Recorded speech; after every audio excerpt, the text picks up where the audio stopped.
उसको आमुष्मिक कहते हैं। ऐहिक और आमुष्मिक।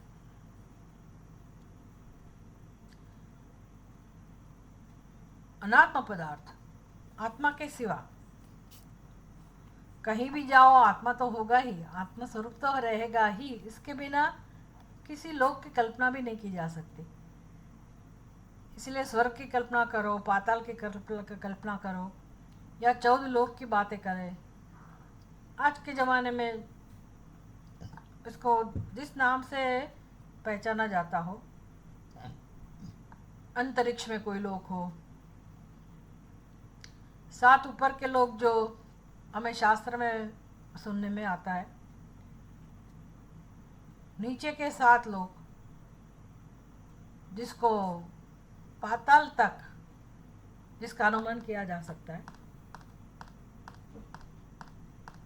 भूतल, तलातल, पाताल, वितल आदि।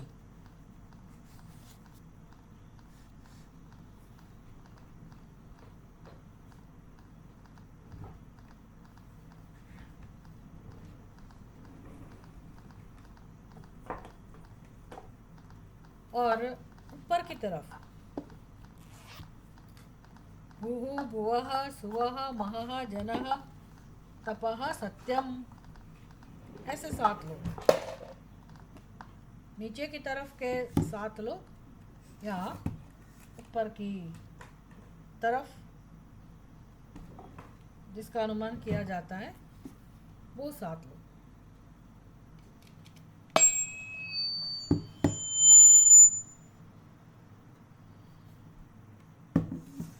ऐसे 14 लोग।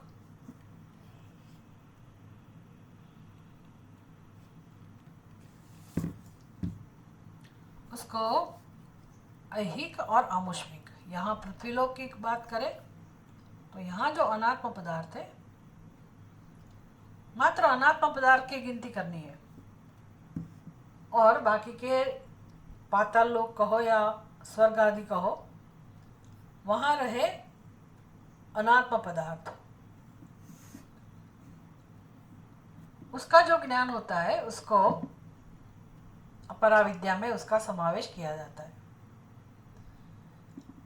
तथा जिससे अखंड, अविनाशी एवं निष्प्रपंच परमात्मा तत्व का बोध होता है, उसे पराविद्या कहा जाता है।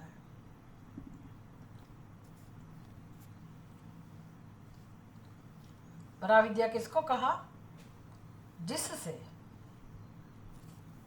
अखंड स्वरूप आत्मा, अविनाशी स्वरूप आत्मा, निष्प्रपंच स्वरूप परमात्मा तत्व, वही आत्म तत्व, उसका बोध जो होता है, उस विद्या को पराविद्या कहा गया है।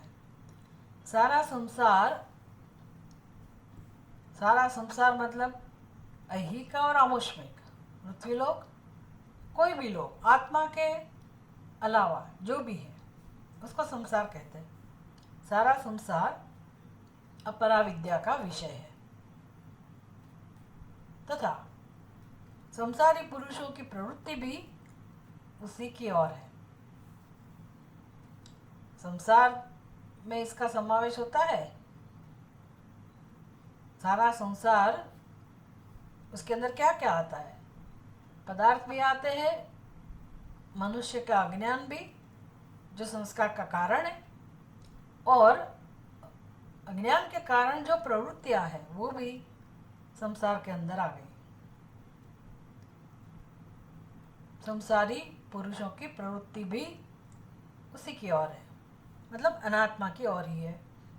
ये सब अविद्या, अपराविद्या का क्षेत्र है। उसी के द्वारा ऐसे किसी एक ही अखंड तत्व का ज्ञान नहीं हो सकता।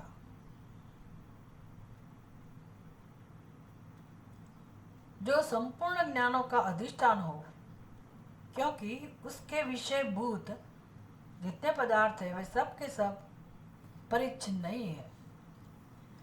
क्या कहते हैं? उसी के द्वारा, मतलब सारे संसार में जितने भी पदार्थ हैं और मनुष्य की जितनी भी प्रवृत्ति है, उसके द्वारा एक अखंड तत्व का ज्ञान नहीं हो सकता।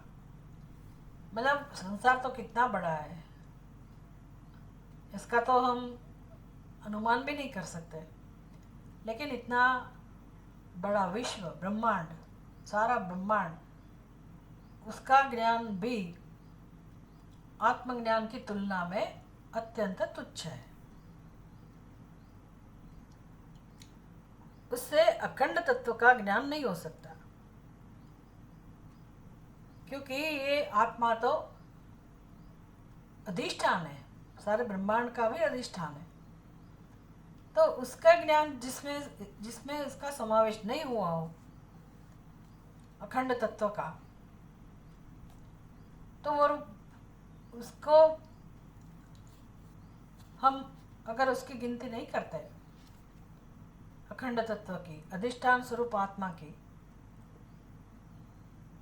और उसके ज्ञान के बिना केवल संसार के ज्ञान, चाहे वो पूर्ण ब्रह्मांड का ज्ञान क्यों न हो,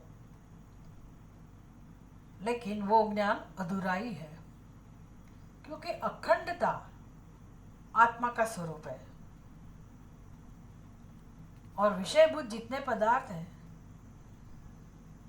वे सब के सब परिच्छिन्न है, लिमिटेड है, देश काल वस्तुतः परिच्छिन्न है, नाशवंत है। इसीलिए अपरा विद्या वस्तुतः अविद्या ही है, भले उसको विद्या कहा गया, द्वे विद्ये वेदितव्ये, दो विद्या प्राप्त करनी चाहिए, भले ऐसा कहा गया, लेकिन वो अपरा विद्या वस्तुतः अविद्या ही है। व्यवहार में उपयोगी जरूर है, व्यवहार में उपयोगी होने के कारण ही उसे विद्या कहा जाता है, इसके बिना व्यवहार नहीं हो सकता है, लेकिन वो वास्तव में वस्तुतः वो भी अविद्या ही है। अखंड और अव्यय तत्व के जिज्ञासु के लिए वह त्याज्य ही है। बहुत बड़ी बात कह दी कि जो जिज्ञासु है, जिसको संसार से मुक्ति चाहिए, जिसका पेट भर गया संसार से, जिसको अभी शांति चाहिए, मुक्ति चाहिए, मोक्ष चाहिए, इसके लिए ये अपरा विद्या जो है उसके विषय है, उसको कहते हैं त्याज्य। त्याज्य मतलब त्याग के योग्य, जिज्ञासुओं के लिए। तो जिज्ञासु को उपदेश दिया जाता है त्याग का, त्यागे नैके अमृतत्व मानशुः। पर हम त्याग कब कर सकते हैं? बिना जाने किसी का त्याग वास्तव में नहीं हो सकता है। त्याग के लिए भी जिसका त्याग करना हो उसका स्वरूप हमें पता होना चाहिए। जैसे हम कोई कूड़ा घर के बाहर फेंकते हैं तो बिना जाने बिना पहचाने हम नहीं फेंकते,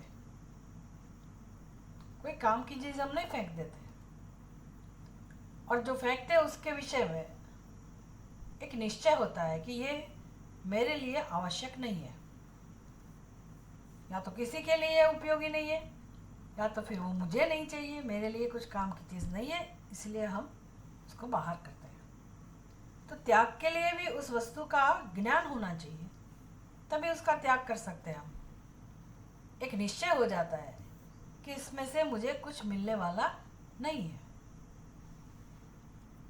किसी के कहने पर कि त्याग कर दो, छोड़ दो, निकाल दो, और हम वस्तु का त्याग कर बैठे तो बाद में पछतावा होता है,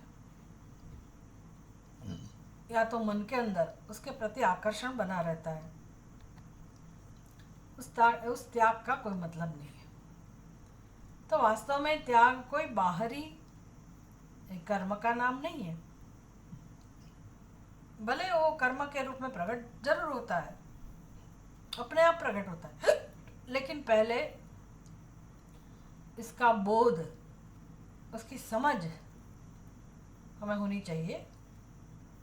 वो जो ज्ञान है उसका, कि ये मिथ्या है, ये मेरे काम का नहीं है, इसमें से कुछ नहीं मिल सकता है। इतना ही नहीं, वो मेरे काम का नहीं है वो तो ठीक है, लेकिन यहाँ तो पूरा ब्रह्मांड में अनात्म पदार्थ है जो, उसकी बात है। तो वो तो भगवान की सृष्टि है, ईश्वर सृष्टि है, उसका कहीं ना कहीं तो उपयोग है, कहीं ना कहीं तो उसका स्थान है ही। भगवान ने ऐसे तो नहीं बनाया। तो ये ऐसे समझना, इसका नाम भी त्याग है कि भगवत सृष्टि है, जैसी भी है, लेकिन मोक्ष के लिए मुझे इसकी कोई आवश्यकता नहीं है, या तो वो मोक्ष प्रदान नहीं कर सकती है, क्योंकि उसका सत्य, उसका अधिष्ठान सच्चिदानंद स्वरूप आत्मा है। तो इसमें ये अनात्म पदार्थ के प्रति राग भी नहीं रहता है, द्वेष भी नहीं रहता है। इसको विवेक कहते हैं, और इस प्रकार का विवेक, इस प्रकार के विवेक की अपेक्षा शास्त्र हमसे करते हैं। शास्त्र को ऐसी अपेक्षा है हमसे कि आप समझे वस्तु को।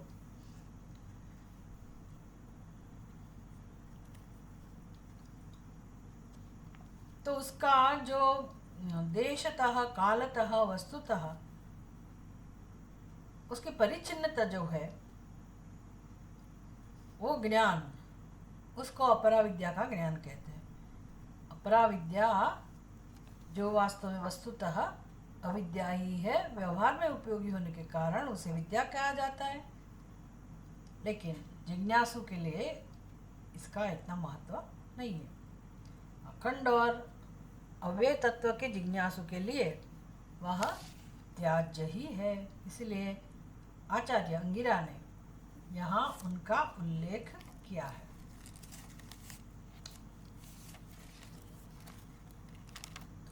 इस प्रकार विद्या के दो भेद करके फिर संपूर्ण ग्रंथ में उन्हीं का सविस्तर वर्णन किया गया। मतलब पूरे मुंडक उपनिषद में सब्जेक्ट मैटर क्या है, विषय क्या है, तो कि यही दो विद्याओं का निरूपण है।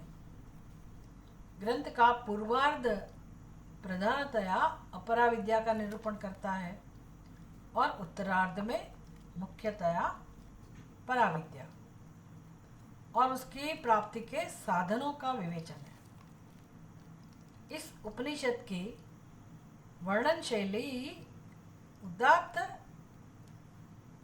एवं हृदय को आकृष्ट करने वाली है, हृदय आनिनी है, जिससे स्वभावतः ही जिज्ञासुओं का हृदय उसकी ओर आकर्षित हो जाता है। इसका मतलब है, हम अगर प्रेम से, निष्ठा से, नियमित रूप से इस उपनिषद का अध्ययन करें, समग्रतया इस उपनिषद को बहुत प्रेम से, अच्छी तरह से हम उसको पढ़े, समझे, तो जीवन में जो सत्य है वो समझ में आता है और जो मिथ्या है वो भी समझ में आता है। मतलब ये मोक्ष का स्वरूप ही यही है। मोक्ष किसी वस्तु की प्राप्ति का नाम मोक्ष नहीं है, ये हम जानते हैं। मोक्ष माने कोई चमत्कार नहीं है, ये भी हम जानते हैं। मोक्ष माने कोई विशेष प्रसंग, विशेष घटना, विशेष अनुभूति नहीं है, ये भी हम जानते हैं।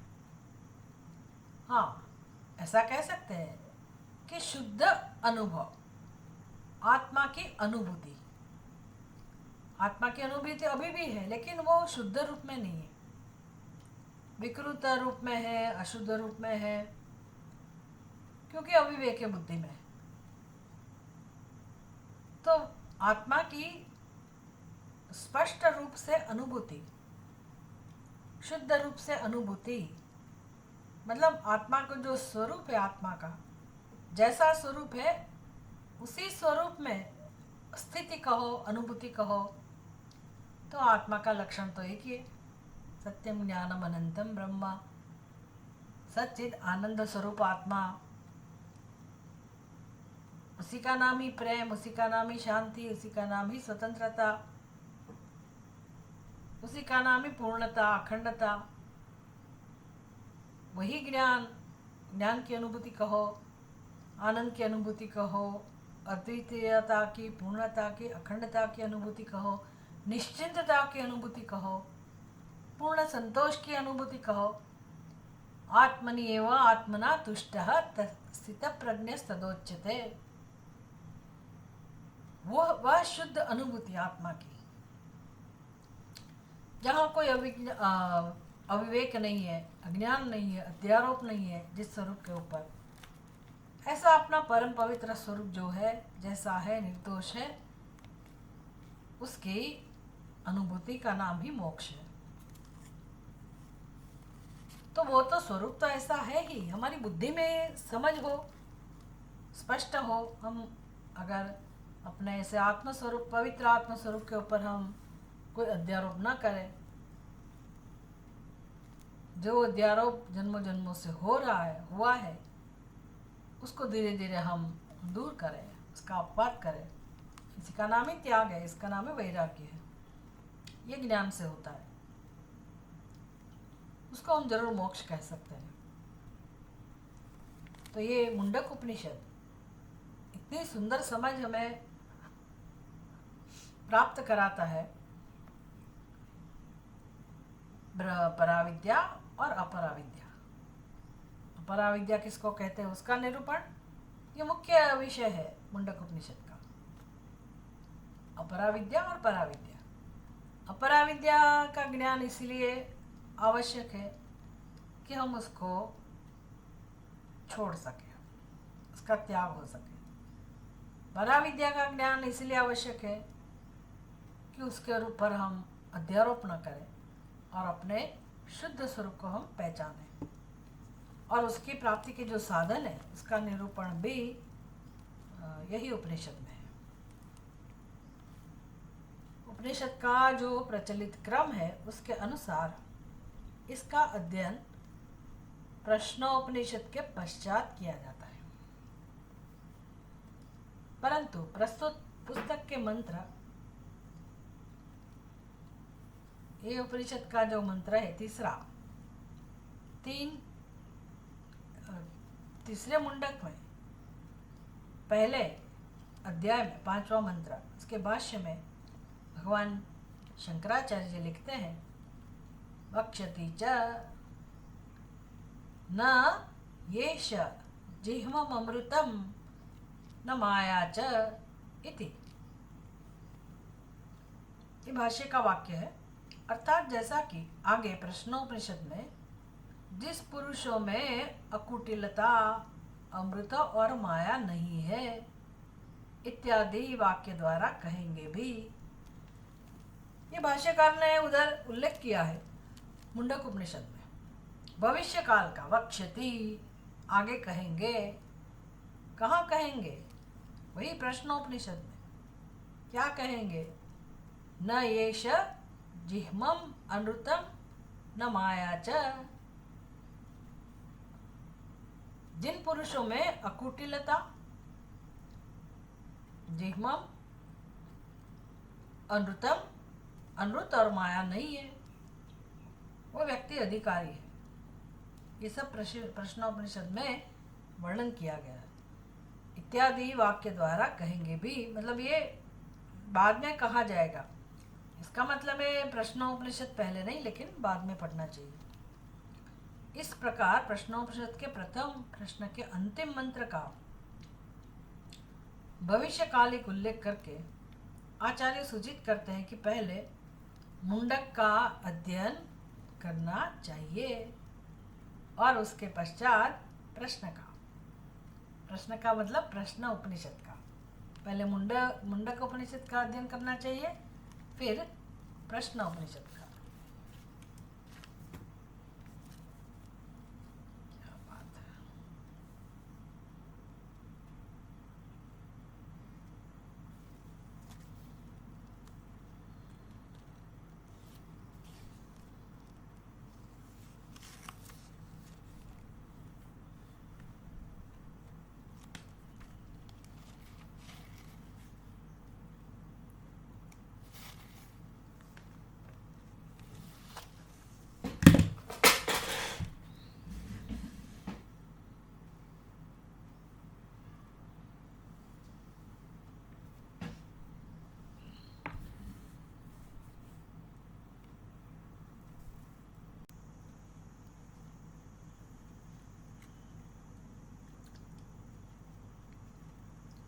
मुंडक उपनिषद के भाष्य में शंकराचार्य जी ने ऐसा कहा, 3-1-5 ये मंत्र में कहा, वक्ष्यति च। वक्ष्यति च मतलब आगे कहेंगे। आगे कहेंगे कहाँ कहेंगे? प्रश्नोपनिषद में कहेंगे। इसका मतलब है मुंडक उपनिषद के बाद प्रश्नोपनिषद का अध्ययन करना चाहिए। पहले मुंडक का अध्ययन करना चाहिए और उसके पश्चात प्रश्नोपनिषद का। प्रश्नोपनिषद का भाष्य आरंभ करते हुए उन्होंने इसका स्पष्टतया उल्लेख किया है। शंकराचार्य जी ने मुंडक उपनिषद में तो कहा ही है कि आगे कहेंगे वक्ष्यति। वो क्या कहेंगे? वो विषय कि कौन अधिकारी है ब्रह्म विद्या का। इसका मतलब प्रश्नोपनिषद का अध्ययन मुंडक उपनिषद के बाद में करना चाहिए। और मुंडक उपनिषद में शंकराचार्य जी ने स्पष्टतया पहले ये कहा,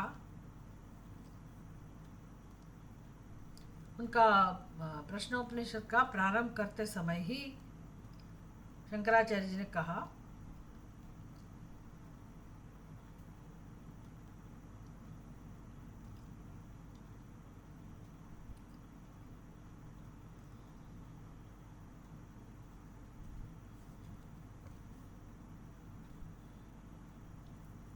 मतलब जो यहाँ जो कहा गया ना कि प्रश्नोपनिषद का अध्ययन बाद में करना चाहिए, ये मुंडक उपनिषद में कहा, लेकिन प्रश्नोपनिषद में प्रारंभ में ही कह दिया है कि मुंडक उपनिषद का अध्ययन पहले करना चाहिए। अतः शंकर संप्रदाय के वेदांत विद्यार्थियों को उपनिषद भाष्य का इसी क्रम से अध्ययन करना चाहिए।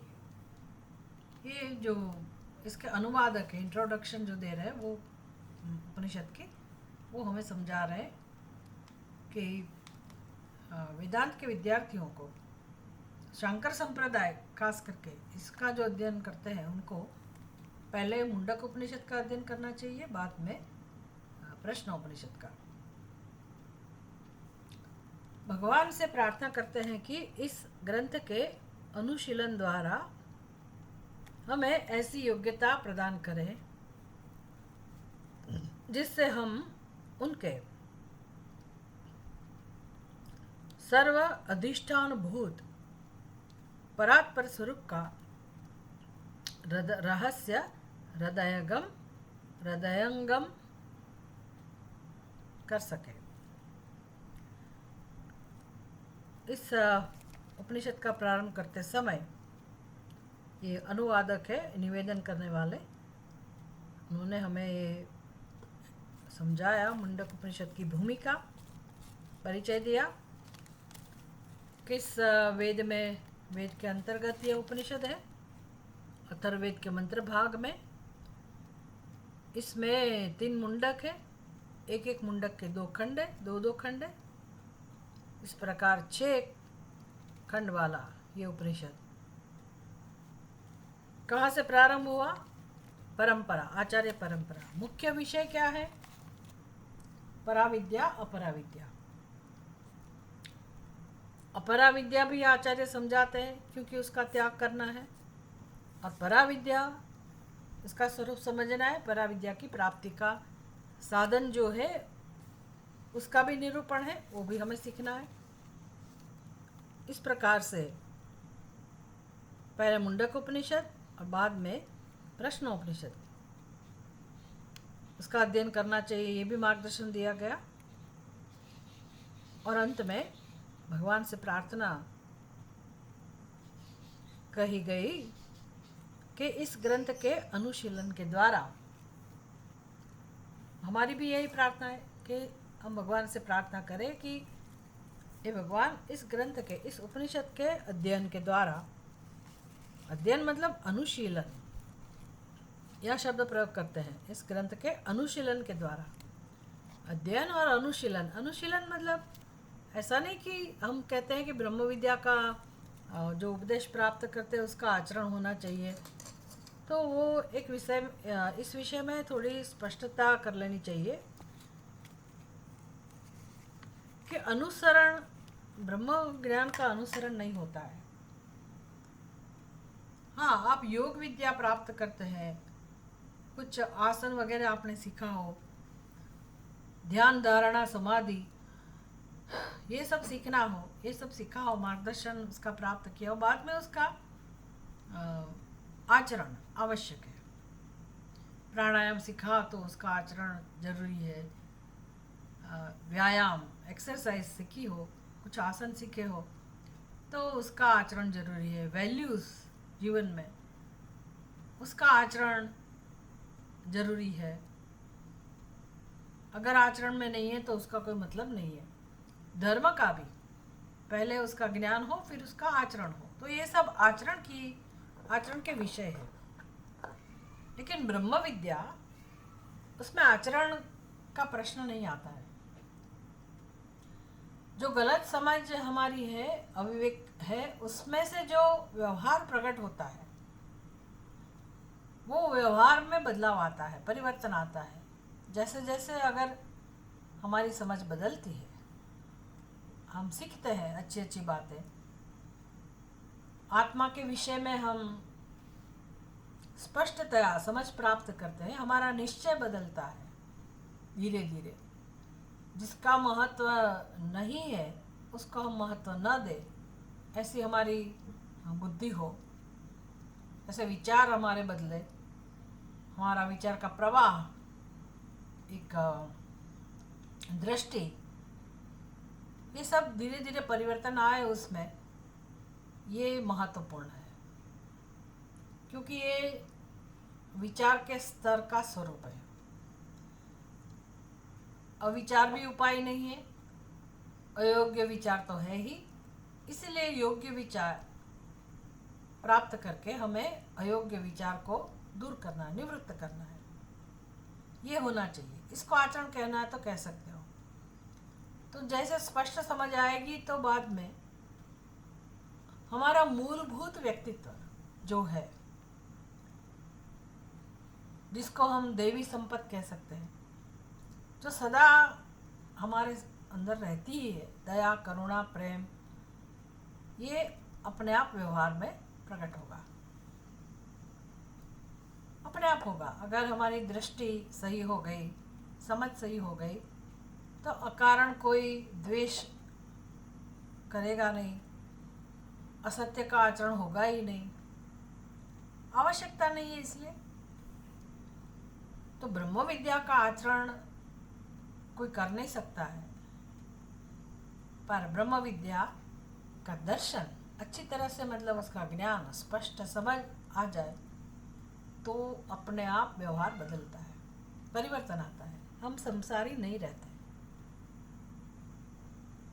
इसकी परीक्षा हमें खुद करनी रहती है रोज रोज, कि मेरे अंदर कितना परिवर्तन हुआ, मेरी समझ में, मेरे स्वभाव में, फिर प्रवृत्ति में अपने आप परिवर्तन आता है। मुश्किल काम है, लेकिन हम भगवान से प्रार्थना करते हैं कि हम इस दर्शन को प्राप्त करें, अच्छी तरह से अध्ययन करके, अनुशीलन करके, मतलब श्रवण के साथ मनन भी हो, मनन के साथ निधिध्यासन भी हो। इस प्रकार से इस उपदेश को हम आत्मसात करें, कर सके ऐसी योग्यता भगवान हमें प्रदान करें,